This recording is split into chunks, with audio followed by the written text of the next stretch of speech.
আজকে সকাল সকাল উঠেই স্থির করে নিয়েছি যে অনেকগুলি কাচাকাচি করতে হবে। দেখেছিল তো সেদিন বেড কভারটা চেঞ্জ করেছিলাম, কিন্তু সেটা আর কাচাকাচি করতে পারিনি। গতকালকে যেহেতু রোদটা উঠেছে ঠিক 1:30টার সময়, তো রোদ না উঠলে সেরকম কাচাকাচি করেও দেখবে শান্তি পাওয়া যায় না, কারণ এগুলো তো শোকায় না, হাফ শুকনো হয়ে থাকে, আর সেগুলোকে নিয়ে ডাম্প করে রাখতে হয়, যেহেতু আমাদের বাইরে মেলার কোনো জায়গা নেই সে কারণে। তো আজকে রোদ দেখে, এখন কিন্তু ঘড়িতে বাজে ওই 9:45, আজকে রোদ দেখে মানে সঙ্গে সঙ্গে জামা কাপড় নিয়ে বাথরুমে দৌড়। এবার প্রত্যেকটা জামা কাপড় ধুয়ে দিলাম। এখানে গতকালকে স্নানের জামা কাপড়ও ছিল, গতকালকে স্নান করেও আর জামা কাপড় কাচিনি, জানো তো কী করবো কেচে বলো, রাখার তো জায়গা নেই সেরকমভাবে। তো যথারীতি সমস্তগুলি মেলে দিলাম। আর আজকে হচ্ছে শুক্রবার। গুড মর্নিং সবাইকে, কেমন আছো বলো তো সবাই? আশা করছি সবাই তোমরা ভালো আছো, আর আমরাও না বেশ ভালো আছি। আমার আরও একটি নতুন ব্লগে আবারও তোমাদেরকে স্বাগত জানাচ্ছি। এরপর সব থেকে বিরক্তিকর কাজ যেটা হলো এই জামা কাপড়গুলোতে ক্লিপ মারা, কারণ ওই যে ফাগুন হাওয়া বইছে, আর যে এত পরিমাণে হাওয়া দিচ্ছে জামা কাপড় উড়ে টুড়ে কখন প্রতিবেশীদের বাড়ি চলে যায়, তো সেই কারণে এগুলা মারাও তো দরকার, তাই না? তো ক্লিপটা মারতে থাকলাম। আর এদিকে রোদটাও বেশ উঠেছে, এখন মাথার উপরেই প্রায় উঠে পড়েছে রোদটা। আর সকাল সকাল বেশ চড়া রোদ উঠেছে, মনে হচ্ছে আজকে সমস্ত কিছু শুকিয়েই যাবে। তো যথারীতি এই যে কিছুটা মোজা ধোয়া হয়েছে, মোজাগুলিকেও ক্লিপটা মেরে দিচ্ছি, না হলে মোজাগুলি সবার আগে পড়ে যায়, জানো তো। আর এদিকে দেখো এই পরিমাণে আজকে কাচাকাচিটা হয়েছে। তো প্রত্যেকটা জিনিস একদম মিঠির স্কুল ড্রেস থেকে শুরু করে, মিঠির পাপার সোয়েটার থেকে শুরু করে সমস্ত কিছু এবার সারার পর চলো বালতিটা নিয়ে সোজা নেমে যাই নিচে। আর নিচে এসে এদিকে আগে ভাত বসিয়েছি, আর ওই যে ডাটা চচ্চড়ি করবো সেই কারণে ডাটাগুলিকে একদম সেদ্ধ করতে বসিয়েছি, না হলে প্রচুর পরিমাণে গ্যাসের সমস্যা হয়। আর একটুখানি হলুদ আর লবণ দিয়ে সেদ্ধ করছি, হলুদ আর লবণ দিয়ে সেদ্ধ করলে বেশ পরিষ্কার হয়ে সেদ্ধটা হয়। আর হলুদ দিলে, হলুদ যেহেতু অ্যান্টিসেপটিক, তো যদি কোনো পোকামাকড়ে ইনফেকশন থেকে থাকে তাহলে হলুদে সেটা কেটে যায়। তাই আমি যখনই ফুলকপি, বাঁধাকপি যাই কিছু সেদ্ধ করি না কেন, সবজি জাতীয় জিনিস, তো সেটাতে আমি সবসময় একটুখানি হলুদ দিয়ে দিই, জানো তো। আর এদিকে এসে এবার ঘরটা একটুখানি গুছিয়ে নিচ্ছি, না হলে ঘর দূর মুছতে, ঘর দূর গোছাতে অনেকটা দেরি হয়ে যায়। আর ওইসব সেদ্ধ ফেদ্ধ করে আমি স্নানে চলে যাব। তারপরে এসে আজকে বেশি কিছু করব না, ওই ডাল ভাজা রান্না করব, তো সেই কারণে এতটা রান্নারও তোর জোর নেই, আস্তে ধীরে করব। মিঠির বাবা আবার বাড়ি চলে যাবে, খেয়ে যাবে না। তো সবচেয়ে মজার কথা কি বলো তো, আগামীকালকে আমিও আমার বাড়ি যাচ্ছি।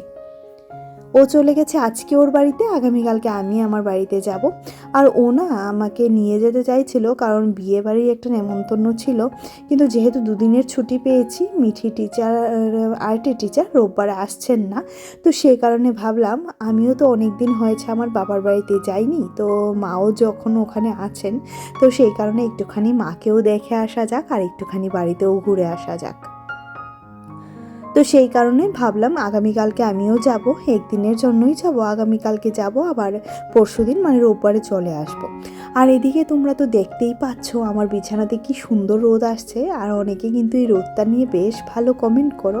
আর আমার মেয়েটা না এই জায়গাতে এই রোদটাতেই বসে থাকে, জানো তো, সেও ভীষণ খুশি হয় রোদে বসে থাকতে। এই মুহূর্তে সে ওই ঘরে বসে পড়াশোনা করছে, তো সেই কারণে আর তাকে দেখতে পাচ্ছ না, না হলে সারাক্ষণ সেই রোদটাতে বসে থাকে। আর বেশ ভালো লাগে, কারণ আগে যখন আমি গ্রামের বাড়িতে থাকতাম, এমন একটা ঘরে থাকতাম যেটা মানে রাত গরম দিনে ঠান্ডা, আর শীতের দিনে এত ঠান্ডা যে সেই ঠান্ডা সহ্য করার মতো ক্ষমতা আমার ছিল না। এত ঠান্ডা, এত ঠান্ডা, এত ঠান্ডা ঘর ছিল, কারণ রোদ টোদ এরকম ঢুকতো না তো ঘরে, সেই কারণে ঠান্ডার পরিমাণটা অনেকটাই বেশি ছিল।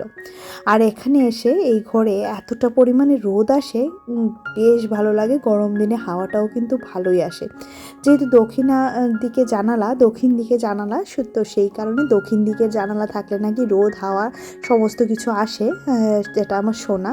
আর ওই মাঝে তো কোনো ওয়াল নেই, সেই কারণে রোদটা বেশ ভালোই লাগে। আর এদিকে দেখো স্নান হয়ে গেছে, আমার পুজো হয়ে গেছে। পুজো দেওয়ার সময় আমি ভিডিও করি না, কারণ এটা একদমই পছন্দ করি না ভিডিও করা। আর এই যে ডাঁটা চচ্চড়িটা হয়ে গেছে, ডাঁটার সাথে দিয়েছিলাম আলু আর বেগুন, ব্যাস এইটুকুটাই। আর নামানোর আগে অবশ্যই ধনেপাতা। আর এই কড়াইতেই দেখো ডালটা ফোড়ন দিয়ে নেব। তো ফোড়নের জন্য যথারীতি দিয়ে দিলাম শুকনো লঙ্কা আর দিয়ে দিলাম পাঁচফোড়ন, দিয়ে ডালটাকে দিয়ে একটুখানি হলুদ দিয়ে নামানোর আগে ধনেপাতা দিয়ে নামিয়ে নেব। কারণ বেশ কিছুদিন ধরে আমার মেয়ে আবার ডালের ভক্ত হয়েছে, ডালটা না করলে আজকে সে খেতে পারবে না। তো সেই কারণে একটুখানি অল্প অল্প করে ডালটাও করে নিয়েছি। যেহেতু আগামীকালকে বাড়ি যাব, তাই হালকা করেই রান্নাবান্না করছি। আর একই সাথে আলুগুলাকেও টুকরো টুকরো এরকমভাবে কেটে স্লাইস করে কেটে সেদ্ধ করতে দিয়েছিলাম। এখন আলুটাকেও নুন হলুদ আর একটুখানি লঙ্কার গুঁড়ো মেখে ভেজে নিচ্ছি।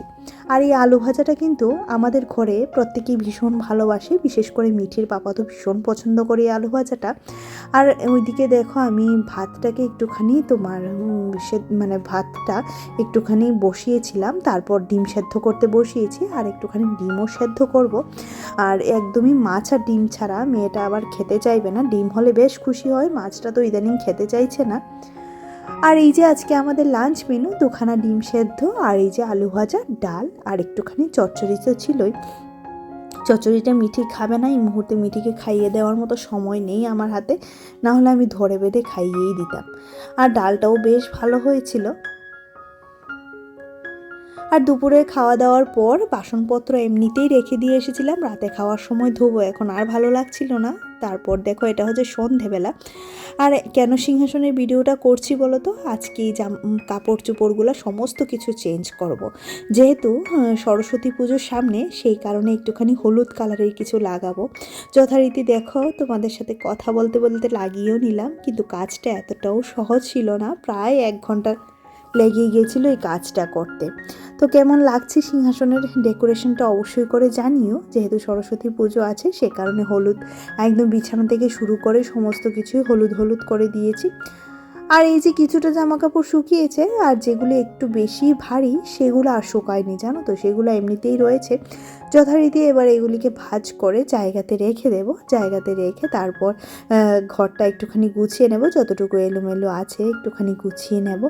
এই যে এদিকের সোফাটা থেকে দেখতেই পাচ্ছ, যেটা মিঠি একদমই সারাক্ষণ এটাতে বসে বসে বসে বসে এটাতে একদমই এমন অবস্থা করে যে কি বলবো। আসলে কি বলো তো, একা বাচ্চারা থাকলে দেখবে এমনই হয়, তাই না?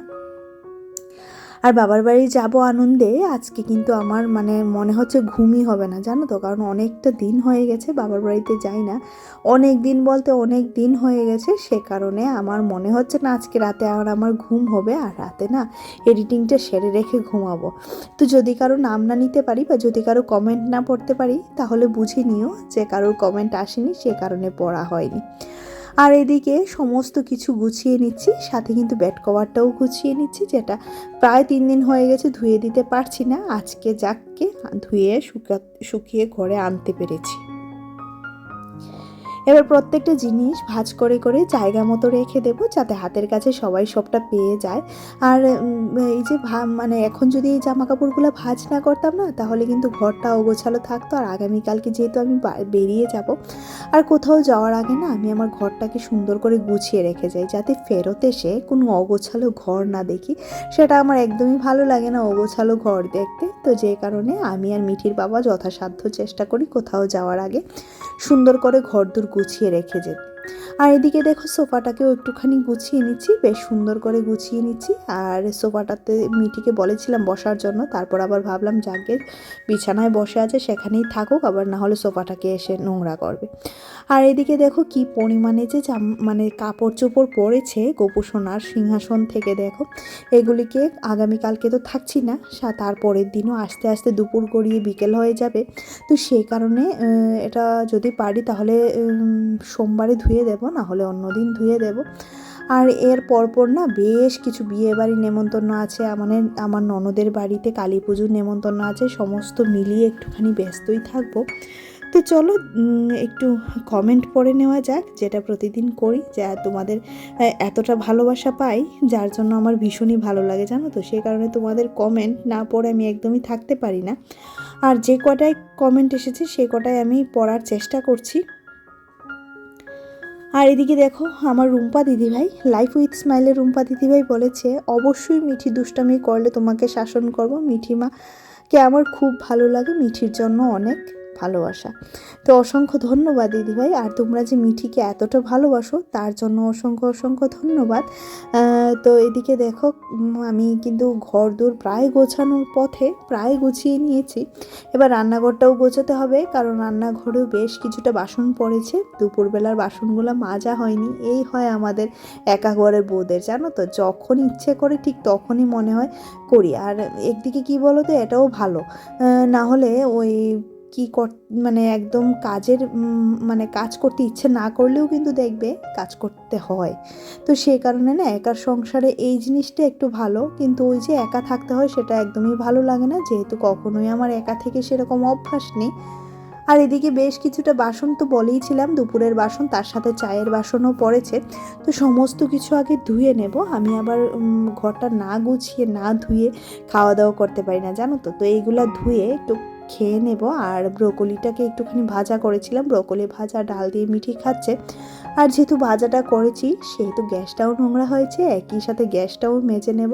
আর ওই যে বললাম কোথাও যাওয়ার আগে একটুখানি বেশি পরিষ্কার পরিচ্ছন্ন আমার করতে হয়, এটা আমার অভ্যাস হয়ে গেছে বলতে গেলে। তো যথারীতি অনেকগুলো বাসন পড়েছিল, জানো তো, সমস্তগুলোই মেজে নিলাম। আর মনে এতটা আনন্দ কাজ করছে যে আগামীকালকে আমি আমার বাবার বাড়িতে যাব। সত্যি এটা এটা একটা মেয়ের কাছে যে কতটা পাওনা, তার মানে সে আর বলার কোনো ভাষা নেই।